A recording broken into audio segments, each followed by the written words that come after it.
بسم الله الرحمن الرحيم.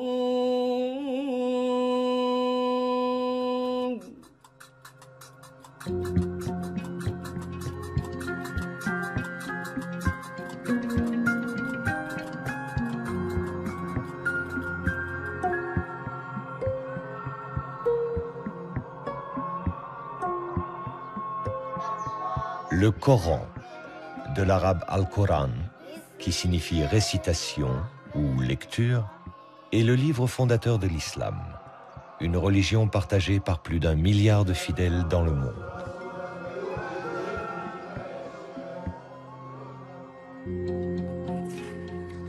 Pour les musulmans, le Coran est le recueil de la parole de Dieu, qui fut révélé au prophète Mahomet entre l'an 610 et l'an 632 de l'ère chrétienne, à la Mecque et à Médine, en Arabie saoudite. L'ensemble de la révélation se répartit en de multiples unités de texte très courtes, appelées versets, au nombre de 6000.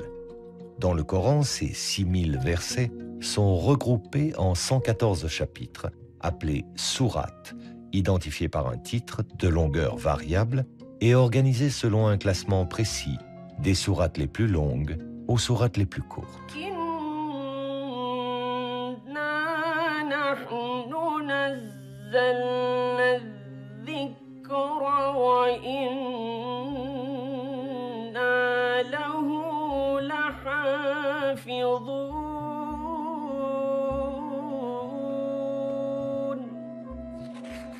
Pour la tradition musulmane, Dieu lui-même est le gardien du Coran, c'est-à-dire qu'il n'y aurait eu tout au long de son histoire qu'une seule et unique version du texte coranique, inchangée depuis 14 siècles.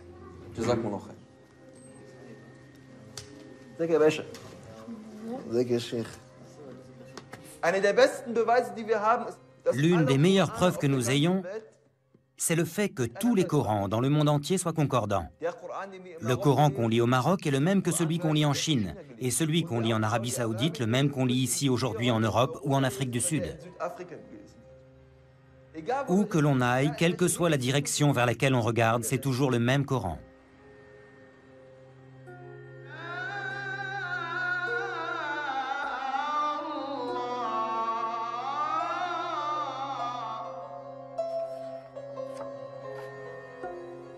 Ce dogme d'un Coran immuable, pilier de la tradition musulmane, allait pourtant être remis en question par des scientifiques européens à la suite d'une découverte totalement inattendue.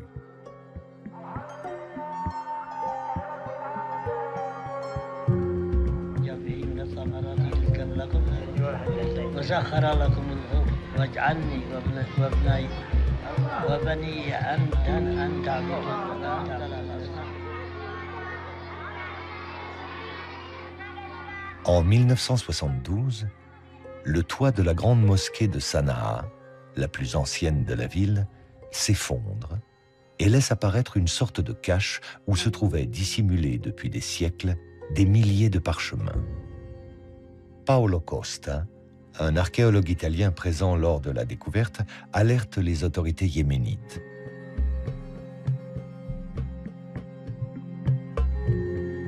Il s'agirait de fragments de Corans anciens. Une équipe de chercheurs européens procède à une datation au carbone 14 et confirme.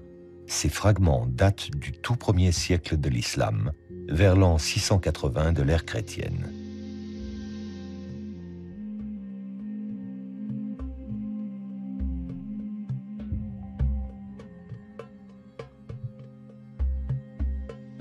Ce sont les plus anciens manuscrits coraniques connus au monde, avec une écriture très rudimentaire, composée d'un simple squelette de consonnes. Un fonds inestimable aux yeux des scientifiques européens pour la connaissance de l'histoire du livre saint de l'islam. Ce fonds est actuellement en cours d'étude et c'est par ce biais que l'on a eu de nouvelles informations sur la transmission du texte coranique dans les premiers temps de l'islam. Et c'est là où l'on a découvert pour la première fois un manuscrit qui présentait une séquence différente des sourates de celle qui est canoniquement admise. Une organisation différente de l'ordre des sourates, mais aussi l'existence de palimpsestes, des fragments sur lesquels le texte initial aurait été effacé et remplacé par un autre. La présence également de mots étrangers, non arabes. En clair, des différences notables par rapport au Coran tel qu'il est aujourd'hui. Le Coran aurait donc eu, comme les autres livres saints, une histoire. Au cours du 1er siècle de l'islam, le texte coranique, son écriture, son organisation, la forme même du livre ont visiblement évolué. Suivant l'expansion de cette nouvelle religion, suivant les conquêtes de nouveaux territoires, l'émergence de versions concurrentes, les jeux de pouvoir religieux et politiques. Une histoire des origines qui s'écrit aujourd'hui entre tradition islamique et analyse scientifique et qui appelle les chercheurs européens et les musulmans à croiser leurs récits et leurs savoirs.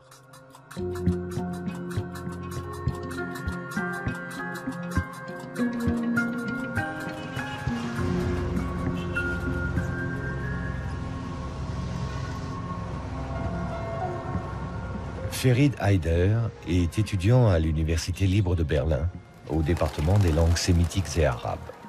Mais en tant qu'imam, il est à ce titre porteur de la tradition musulmane. Un enseignement qu'il a reçu à l'Université Al-Azhar du Caire, haut lieu du savoir islamique.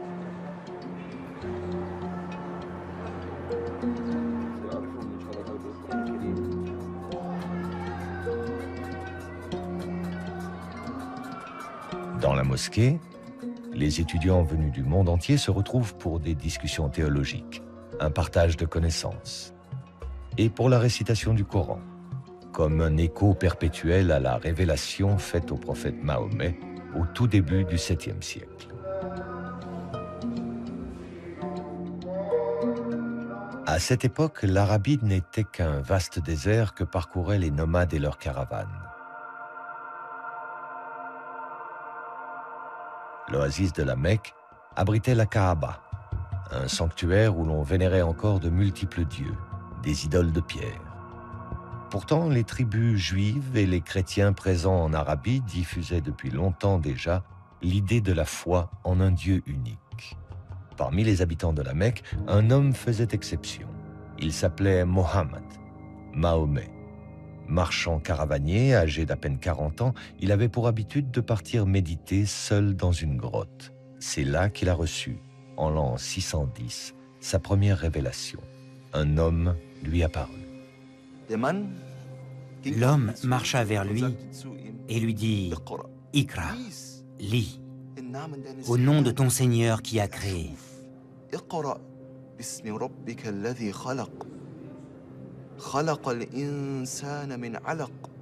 Qui a créé l'homme d'une adhérence. Lis. Ton Seigneur est le très noble.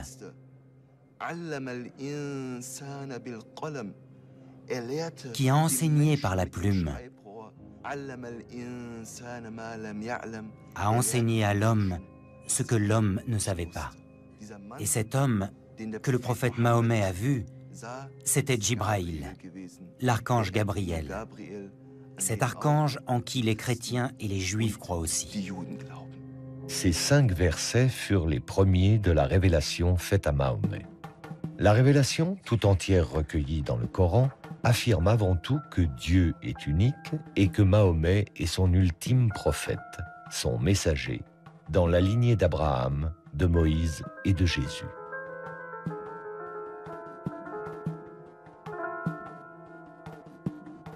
Elle aborde aussi les grands thèmes de la soumission à Dieu, de la récompense des fidèles ou du jugement dernier.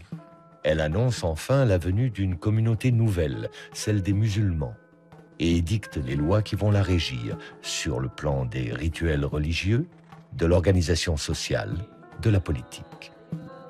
Au fur et à mesure qu'il les recevait, Mahomet partageait ses révélations avec Khadija, sa femme, puis avec son cousin Ali et ses amis proches, qui allaient former son premier cercle de fidèles, les compagnons.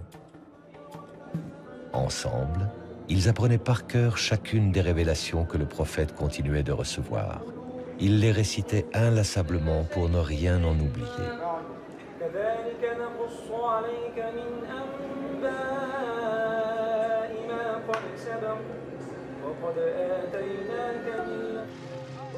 Si la Mecque est aujourd'hui le lieu le plus sacré de l'islam, appelant chaque année par millions les musulmans au pèlerinage autour de la Kaaba, il n'en fut pas ainsi au temps du prophète. Les Mécois se montrèrent tout d'abord indifférents aux prédications de Mahomet. Mais quand le prophète les exhorta à renoncer au culte païen des idoles, ils se mirent à le persécuter. Mahomet fut contraint de quitter la Mecque. C'est à Médine, une oasis où vivaient de nombreux Arabes convertis au judaïsme, que le prophète s'installa en l'an 622 avec ses premiers fidèles, les compagnons, dont Abu Bakr, Omar, Ousmane et son cousin Ali. Médine fut sacrée capitale du premier État islamique. À la tête d'une communauté nouvelle et dotée d'une puissante armée, le prophète Mahomet partit à la conquête de nouveaux territoires.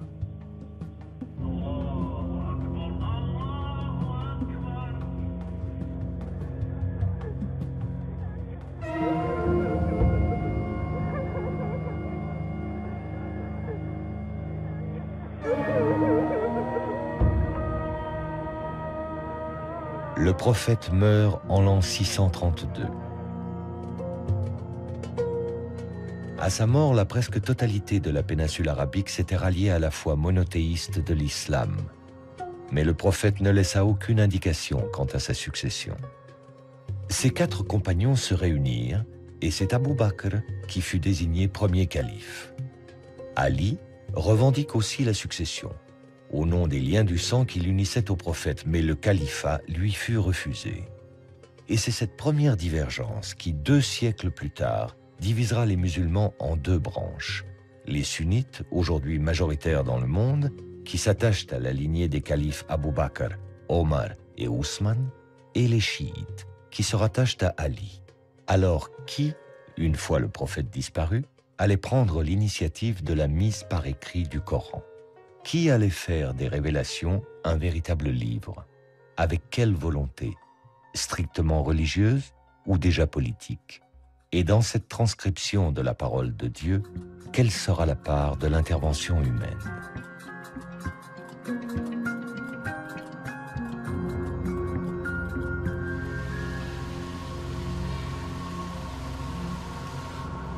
François Desroches est l'un des spécialistes mondiaux de l'histoire des manuscrits arabes. C'est à la Bibliothèque nationale de France, où est conservée l'une des plus importantes collections de manuscrits anciens, qu'il travaille actuellement sur des Corans provenant de Damas et du Caire. En tant que paléographe et codicologue, il applique au Coran une double analyse, à la fois de l'histoire de l'écriture et de l'histoire des codex, les plus anciennes formes de livres reliés. Dans les débuts de l'islam, la mise par écrit du Coran semble avoir été un enjeu important pour les communautés musulmanes. Il y a, semble-t-il, la volonté de réaliser ce qui était une promesse contenue dans le texte coranique, celle d'un kitab, d'un livre, qui se matérialise.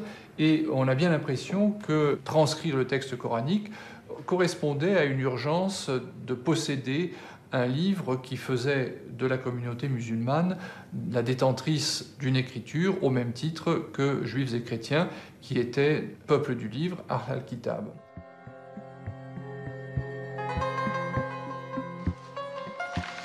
Le manuscrit arabe 328 est l'un des plus anciens exemplaires du Coran aujourd'hui connu. Écrit sur du parchemin, de la peau de mouton, il est daté de la seconde moitié du 7e siècle.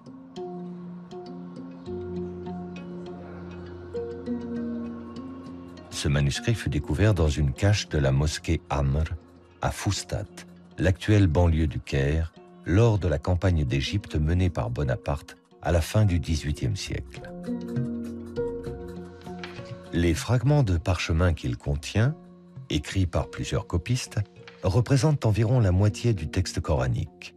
En plus de ceux qui se trouvent à la Bibliothèque nationale de France, D'autres fragments sont conservés à la Bibliothèque nationale de Russie à Saint-Pétersbourg, à la Bibliothèque apostolique Vaticane à Rome et dans une collection privée à Londres. Le manuscrit est particulièrement intéressant parce qu'il nous montre un certain nombre de caractéristiques de la transmission du texte coranique à l'époque ancienne, et notamment le fait qu'il était assez commun à ce moment-là de se mettre à plusieurs pour copier le texte sacré. Nous savons que le texte a été copié par plusieurs intervenants parce que les mains sont très caractéristiques. À côté de celle-ci, qui est sans doute la plus importante au sein du manuscrit, nous avons également un autre copiste et qui lui écrit dans un style beaucoup plus élaboré. L'écriture est de type Hejazi, du nom du Hejaz, la région d'Arabie où se trouve la Mecque et Médine. C'est l'une des notations les plus anciennes de la langue arabe, constituée uniquement d'un squelette de consonnes et donc d'une lecture très difficile. Il n'existait pas ou peu de signes qui permettent de distinguer des lettres identiques. Les voyelles brèves non plus ne sont pas notées. Quant aux sourates, elles n'étaient pas identifiées par un titre, mais juste par un espace vide qui les séparait.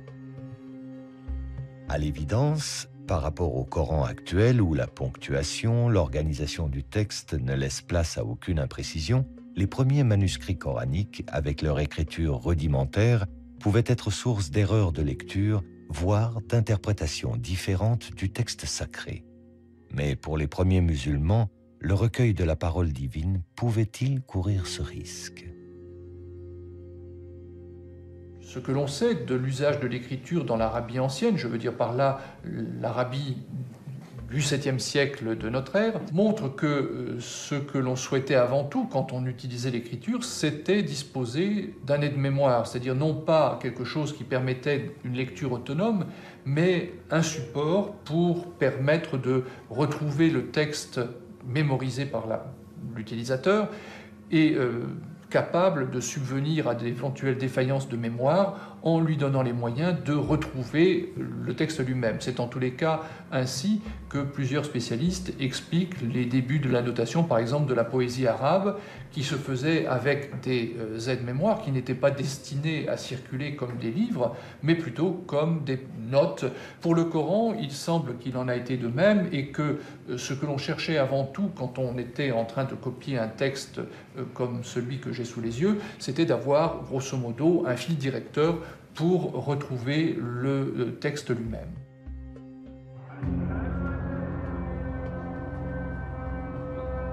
Même utilisée comme aide-mémoire, et malgré ses insuffisances orthographiques, la mise par écrit de la révélation coranique montre la grande confiance que témoignaient les premiers musulmans dans la capacité d'un livre à assurer la sauvegarde de la révélation coranique.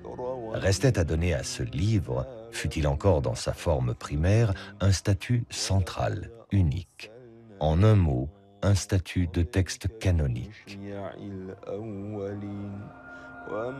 C'est à cette tâche que s'est consacré le calife Ousmane, troisième successeur du prophète Mahomet, et dont le récit de la tradition musulmane a établi précisément les conditions et les enjeux. À l'époque du calife Ousmane, l'empire islamique s'est considérablement étendu.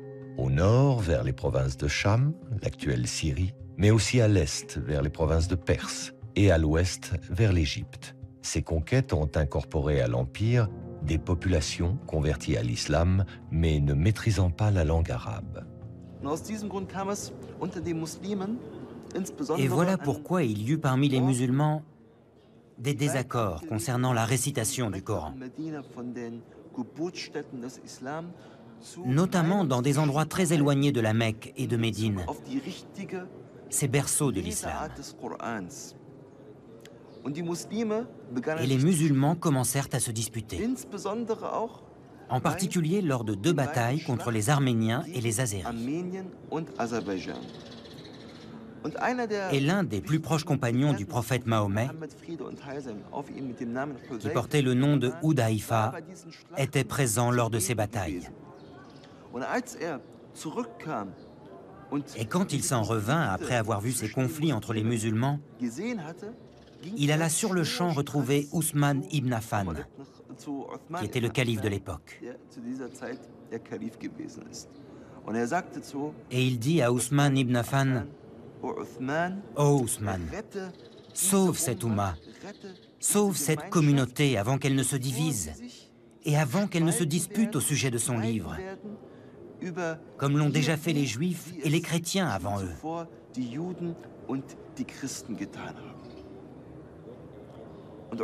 Et Ousmane ibn Affan prit cet avertissement très au sérieux.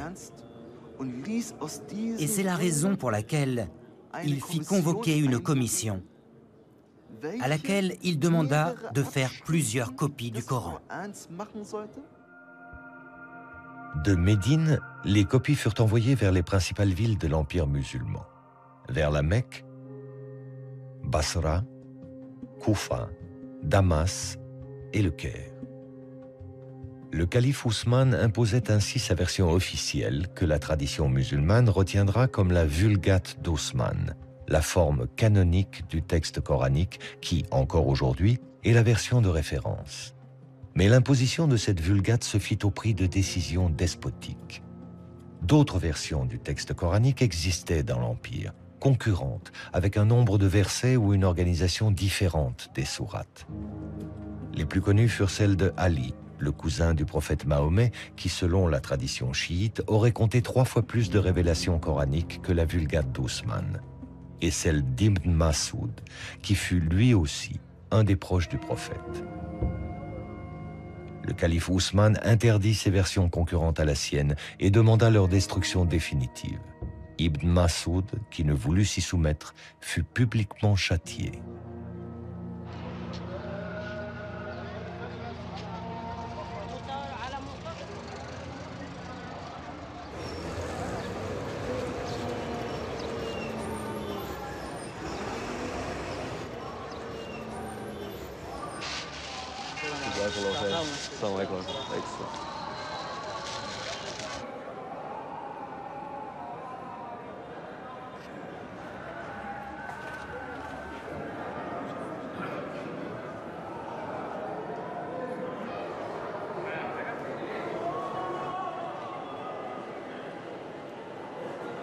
La Vulgate ousmanienne, objet de foi autant que de pouvoir, fut portée au rang d'objet de dévotion par la tradition musulmane. Dans la mosquée Al-Hussein du Caire, un exemplaire du Coran attribué à Ousmane serait gardé derrière cette porte que les fidèles embrassent. Une véritable relique que, exceptionnellement, Ferid Haider est autorisé à approcher.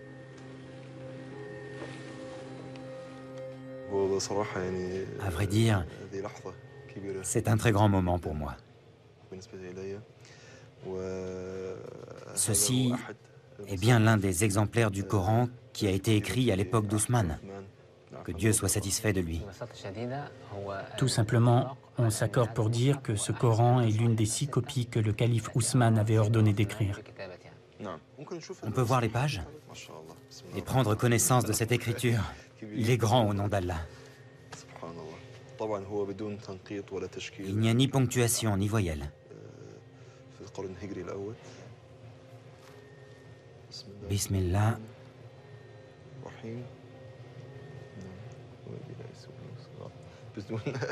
Sans ponctuation et sans voyelle, cette sourate est très difficile à lire.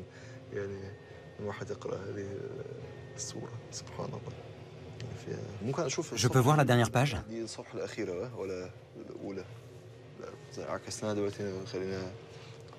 C'est la dernière, celle-ci?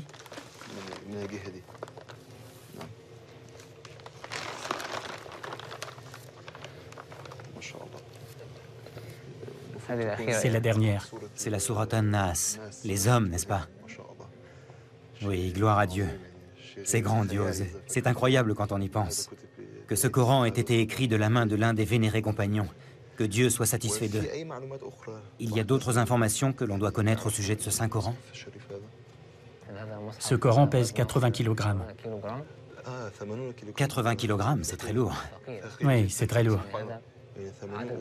Et il fait combien de pages? 1087 feuillets. Combien? 1087 feuillets. Ah.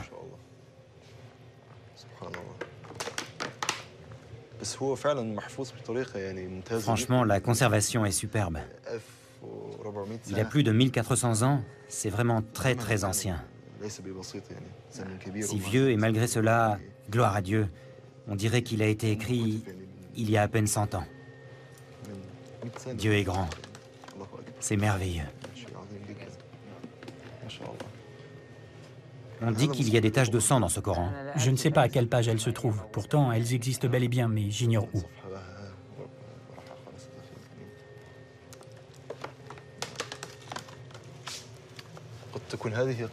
Est-ce que ça pourrait être ça, les marques de sang? Elles existent bien, mais elles sont effacées. Vous voulez dire qu'elles ne sont pas visibles? Non, pas très visibles. D'autres Corans, aussi volumineux et tachés de sang, sont répertoriés dans le monde musulman, à Istanbul et à Tachkent, en Ouzbékistan pour les plus connus. Considérés comme contemporains du calife Ousmane par la tradition musulmane, aucun d'eux n'a pu être historiquement daté, les scientifiques y voyant plutôt des copies tardives du 8e ou 9e siècle. La légende qui les accompagne, en revanche, reflète bien une vérité historique attachée au Coran. Le règne d'Ousmane fut une longue crise.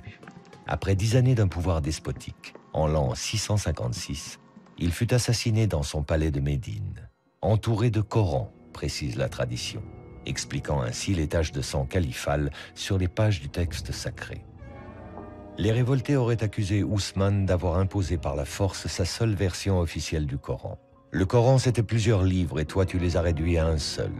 Allusion directe aux versions concurrentes d'Ali et de Ibn Masoud, détruites sur ordre d'Ousmane. Ali, qui avait revendiqué la succession par ses liens de sang avec le prophète Mahomet, fut porté au pouvoir. Mais son règne tourna court. Ali fut destitué par un jeune gouverneur de Syrie, du nom de Muawiyah, un proche du calife Ousmane. Ali est assassiné à son tour. Muawiyah s'empara alors du pouvoir et fonda en l'an 661 la puissante dynastie des Omeyyades. Une dynastie sunnite qui allait régner sur l'empire musulman à partir de sa nouvelle capitale, Damas.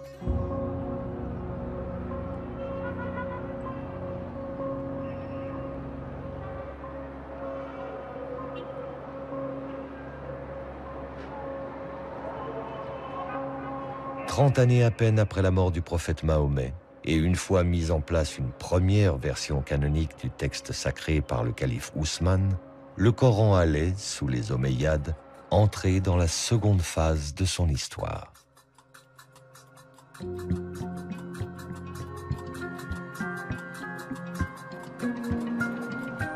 En déplaçant sa capitale de Médine à Damas, l'Empire musulman situait désormais le siège de son pouvoir religieux et politique dans un environnement plus complexe, voire plus hostile que ne l'était l'Arabie.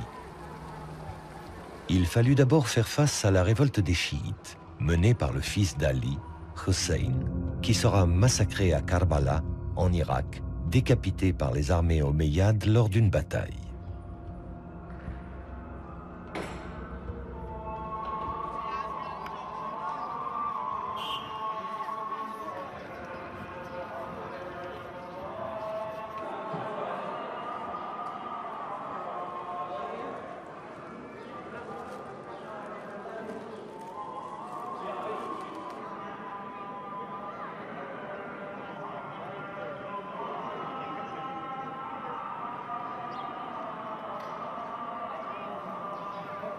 Selon la tradition, la tête de Hossein serait conservée, curieux paradoxe, dans la mosquée même des Omeyyades, relique aujourd'hui vénérée par les pèlerins chiites venus d'Iran. Avec le massacre de Hossein, les Omeyyades ne mettaient pas fin à la lignée chiite, mais ils amorçaient une victoire future, symbolique. Les chiites allaient reconnaître la Vulgate d'Ousmane comme texte coranique officiel et unique pour l'ensemble de la communauté musulmane. L'autre défi, d'importance, se trouvait du côté de Byzance et de son puissant empire chrétien gréco-oriental, lui-même héritier de l'empire romain. Les conquérants arabes musulmans lui avaient déjà ravi les provinces de Syrie et d'Égypte, mais pour le calife Muawiyah, l'influence de Byzance sur la Méditerranée restait un obstacle pour lui qui voulait porter l'islam vers l'Ifriqiya, la porte de l'Afrique du Nord.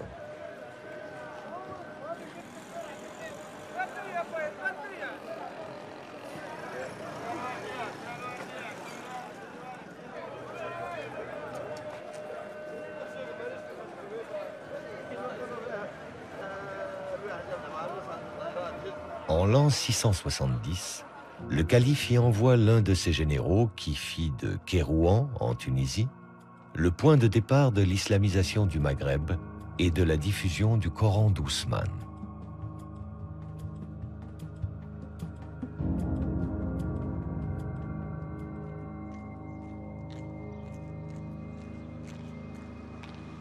Le général y édifia une grande mosquée et les fidèles musulmans nouvellement convertis y furent regroupés autour du seul et unique Coran d'Ousmane.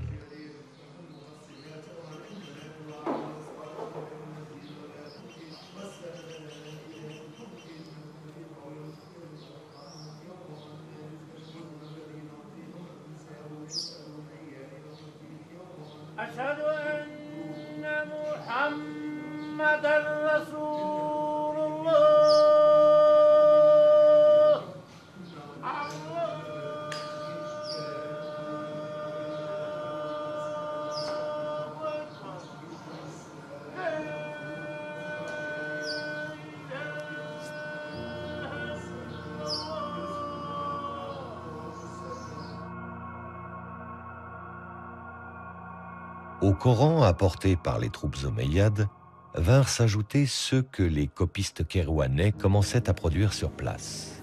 Ils allaient ainsi constituer l'une des plus grandes bibliothèques coraniques des premiers temps de l'islam, et dont il subsiste aujourd'hui une rare collection de quelques dizaines de milliers de fragments.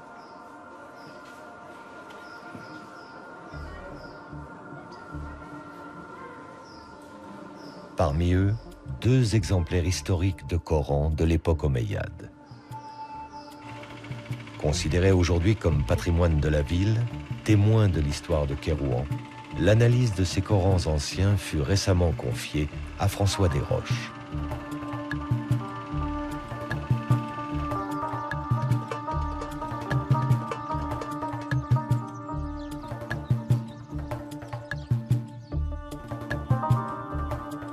Sous la direction de Mourad Rammah, docteur en archéologie islamique, les précieux fragments de parchemins coraniques sont minutieusement restaurés.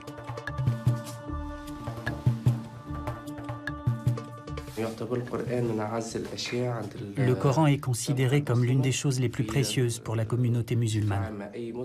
Le Coran occupe une place très particulière dans le cœur de chaque musulman. C'est pourquoi, lorsque je restaure un manuscrit sur lequel sont écrits des versets du Coran, cela éveille un autre restaurateur en moi. Quand je restaure un manuscrit, en général, j'essaie de faire la plus belle restauration possible, de la plus belle forme, pour que le manuscrit se conserve au mieux. Mais quand je restaure un manuscrit coranique, ça me procure un sentiment de plénitude, un sentiment de bonheur réellement indescriptible. Car on préserve une chose investie d'une valeur culturelle et humaine qui, pour l'islam, est unique.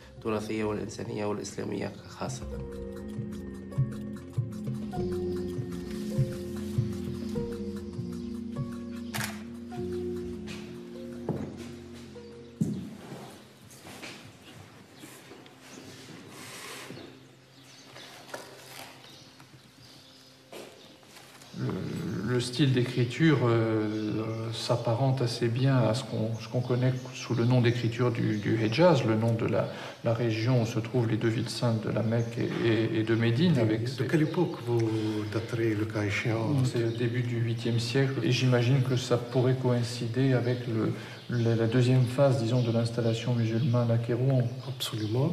Ça aurait pu effectivement être un des moyens d'islamisation du pays avec cette présence d'une collection de Coran à la grande mosquée de Coran.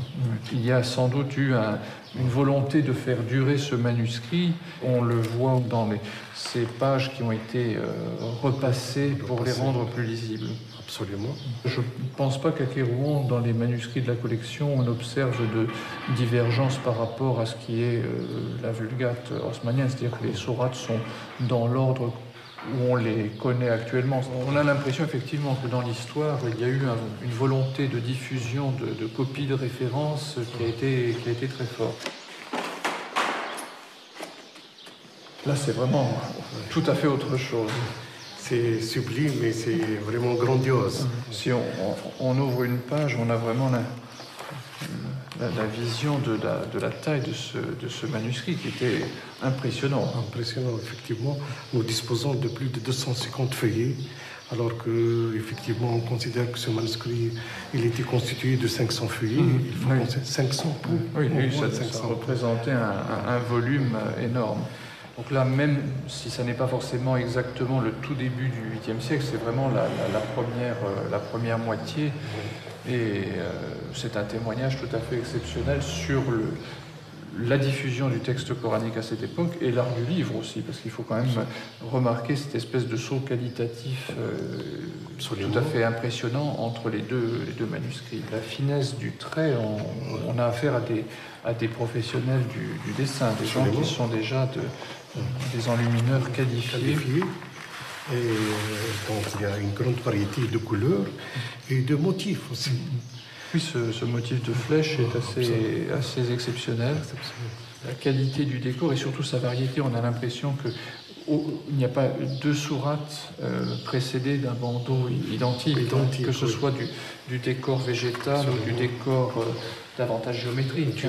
Oui. Encore aujourd'hui, ça reste un manuscrit impressionnant par sa dimension. On a vu tout à l'heure un autre manuscrit qui était quand même beaucoup plus petit, peut-être qu'une page. On voit bien la différence de valeur et la différence des moyens mis en œuvre. Oui, ça je crois que c'est un des joyaux de la collection. Absolument.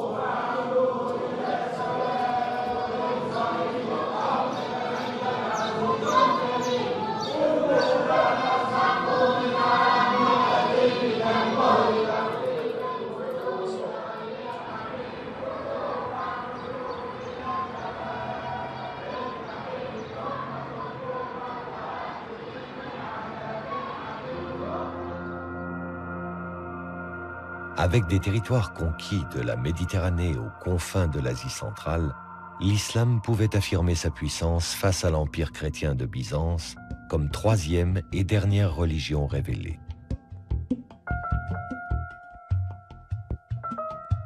Il lui restait cependant à donner une véritable expression à cette puissance, mais dans une grandeur de l'islam liée à l'histoire du christianisme.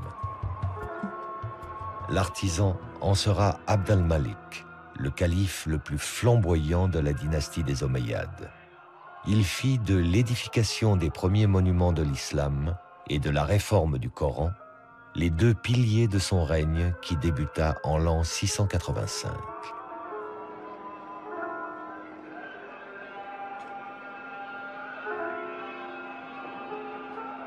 Sur l'emplacement même de la mosquée, avant que la région ne soit conquise par les musulmans, se trouvait une petite église dédiée à Saint Jean le Baptiste, une figure chrétienne présente dans le Coran sous le nom de Yahya.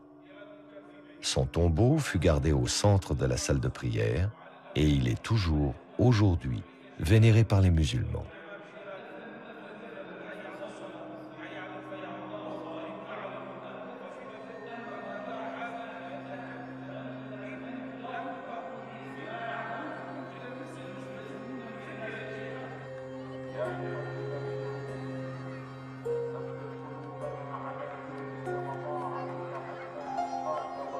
La présence des chrétiens en terre musulmane s'est également traduite dans l'art des décors omeyyades, dont la grande mosquée de Damas témoigne encore, et que François Desroches vient observer aujourd'hui, cherchant à en établir le lien entre l'architecture et les Corans omeyyades, dont un en particulier, rarissime, qui fut découvert à Sanaa en 1972. Les décors vont être sans doute la façon la plus directe de percevoir les changements qui sont opérés et qui introduisent une synthèse entre le savoir-faire des sujets chrétiens ou juifs de l'Empire arabe et les besoins des nouveaux maîtres. On fera appel à des artisans et des artistes chrétiens, certains seraient même venus prêtés par l'empereur byzantin, et les décors qu'ils vont installer sont bien sûr marqués par la culture qui est la leur, adaptée naturellement aux exigences particulières du monde musulman.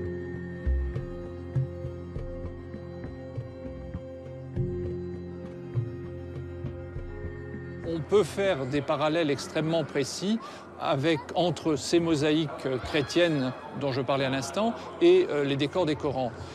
Dans les enluminures qui ornent les Corans d'époque omeyyade, on peut peut-être trouver une trace de l'influence de ces grandes constructions.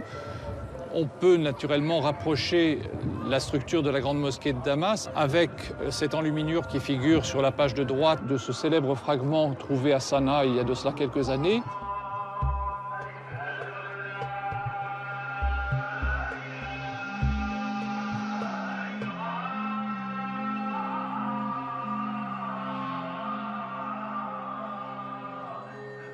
Dans un empire où les musulmans non arabes sont désormais majoritaires, il fallait, pour le pouvoir omeyyade, souder la communauté musulmane, lui donner une cohérence, une unité.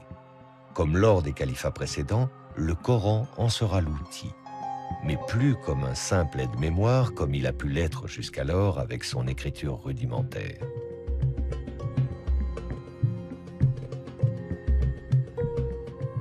Pour le calife omeyyade Abd al-Malik, l'amélioration de la Vulgate d'Ousmane s'imposait.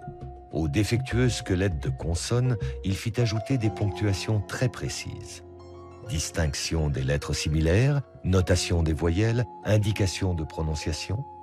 Ainsi complété, le texte coranique ne pouvait plus prêter à des erreurs de lecture ou à des interprétations contradictoires ou dissidentes. Le calife Abd al-Malik appela les foules musulmanes à ne suivre que ce qu'il imposait comme l'unique version du Coran, celle d'Ousmane, mais au texte désormais définitivement fixé. Et comme le fit le calife Ousmane avant lui, Abd al-Malik fit envoyer des copies officielles dans les capitales de l'Empire.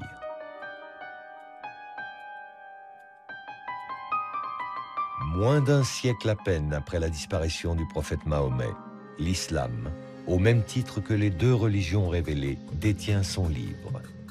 L'œuvre du calife Ousmane et sa volonté d'un Coran unique et unifié sont enfin accomplies.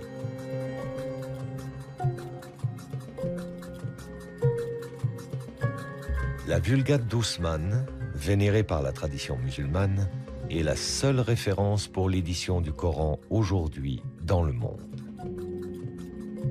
Mais l'histoire des origines du Coran n'a pour autant pas encore livré tous ses mystères. Une inestimable collection de photographies qu'on croyait à jamais disparues vient de réapparaître. Entre les années 1920 et 1930, Gotthelf Bergstrasser, un chercheur orientaliste allemand, parcourut la Méditerranée de la Turquie au Maroc en passant par Damas et le Caire jusqu'aux grandes bibliothèques européennes à la recherche de Corans du 1er siècle de l'islam. Il en photographia les pages par milliers, constituant ainsi l'une des plus riches sources d'informations sur l'histoire du Coran. Dans la lignée des grands orientalistes allemands, Gotthelf Bergstrasser avait pour projet d'approfondir la recherche sur le texte coranique. Mais son rêve s'est achevé, en pleine guerre, en 1944. L'Académie des sciences de Bavière a été bombardée, on déclara les archives détruites, anéanties. Les archives de Bergstrasser avaient été en fait volontairement dissimulées, peut-être par crainte à l'époque d'engager une analyse du Coran probablement jugée trop sensible. Retrouvées en 2007, elles ont été confiées à une unité de recherche de l'Académie des sciences humaines de Brandebourg, appelée Corpus Coranicum, et dirigée par le professeur Angelika Neuwirth. Pour elle et son équipe, le fonds photographique de Bergstrasser, par sa richesse, augure de plusieurs années de recherche passionnantes et soulevant l'enthousiasme des scientifiques européens, comme avaient pu le faire il y a plus de 30 ans les fragments de Sanaa au Yémen. Que va-t-on découvrir? Quels secrets ces archives vont-elles révéler de l'histoire du Coran au premier temps de l'islam? Il est encore trop tôt pour le dire, mais il est sûr que les archives de Bergstrasser offrent une opportunité nouvelle, exceptionnelle, d'élargir le champ d'analyse du Coran, mais avec une approche, aujourd'hui, partagée entre tradition scientifique et tradition musulmane. Nous essayons toujours de transcrire et d'analyser les manuscrits les plus anciens du Coran, car ils sont d'une plus grande importance et sont plus proches de l'époque à laquelle le Coran a été envoyé sur Terre.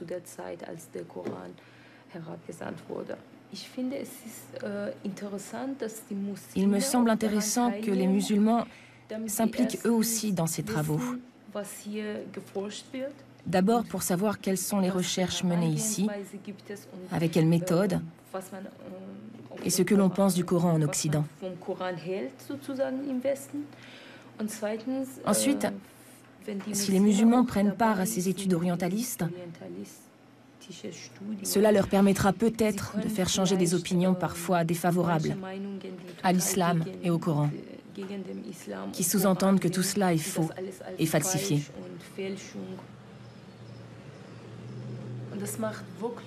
C'est vraiment passionnant de transcrire ces manuscrits coraniques.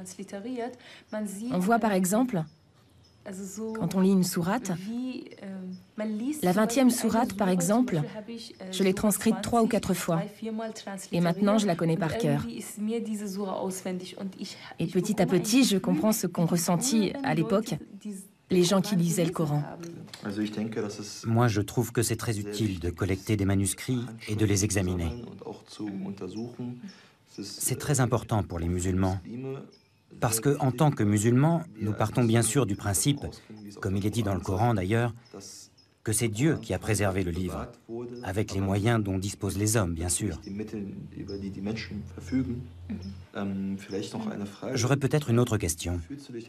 Comment ressens-tu finalement, en tant que musulmane, le fait de participer à un tel projet qui est quand même dirigé et qui a été mis en place par des orientalistes, c'est-à-dire par des scientifiques non musulmans? Cela ne m'a jamais vraiment posé de problème.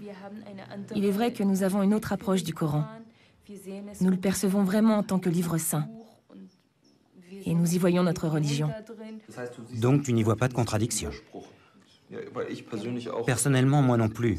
Pour autant que je sois au courant de ce projet, je ne ressens pas là de contradiction. C'est vrai. Parce que ces gens travaillent de façon très objective. Et scientifique. Et ils ont un point de vue scientifique. Et je ne pense pas que nous, en tant que musulmans, devions avoir de problème avec une approche scientifique. Oui. Parce que je pense qu'en tant que musulmans, nous devons peut-être tout simplement avoir, ou trouver, la force d'aborder la question sous un angle scientifique. Oui, absolument. Ne serait-ce que pour montrer que nous n'avons pas peur. Parce que si je dis que je ne veux pas d'une approche scientifique, que ça me suffit de croire que ça vient vraiment de Dieu et que ça n'a pas été falsifié, c'est un signe extérieur de faiblesse. Oui. Ça voudrait dire que j'ai peur que cela mette en évidence quelque chose qui ne serait peut-être pas très bon pour nous, musulmans, ou pour l'islam, parce que cela contredirait ce en quoi nous croyons. Mais je n'ai aucun souci là-dessus. De toute façon, en Allemagne, les orientalistes sont toujours des Allemands. Et je trouve que ce ne serait pas mal que les musulmans aient un jour la possibilité D'y prendre part. Un peu, oui. Absolument. L'un de nos premiers objectifs est de partager nos propres constatations ou nos propres points de vue sur le Coran avec des musulmans. À long terme, nous espérons bien sûr pouvoir fédérer autour d'une idée qui n'est d'ailleurs pas neuve, à savoir que l'on peut mettre nos deux traditions sur un même plan et que l'on peut tirer des enseignements de toutes les deux. Ce qu'il nous faut, c'est une interaction.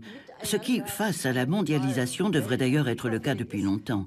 Interaction entre deux traditions du savoir qui peuvent en quelque sorte s'aligner. En ce sens, nous sommes dans le même bateau que les musulmans et nous ne voulons en aucun cas pratiquer notre recherche coranique de façon, comment dirais-je, académique, alors qu'il y a des millions de musulmans qui sont curieux, qui s'intéressent et qui disposent eux-mêmes d'un savoir que nous n'avons pas. Si nous voulons vraiment nous approcher du Coran, nous avons besoin d'une étroite collaboration avec des érudits musulmans. Sans eux, ce n'est pas possible.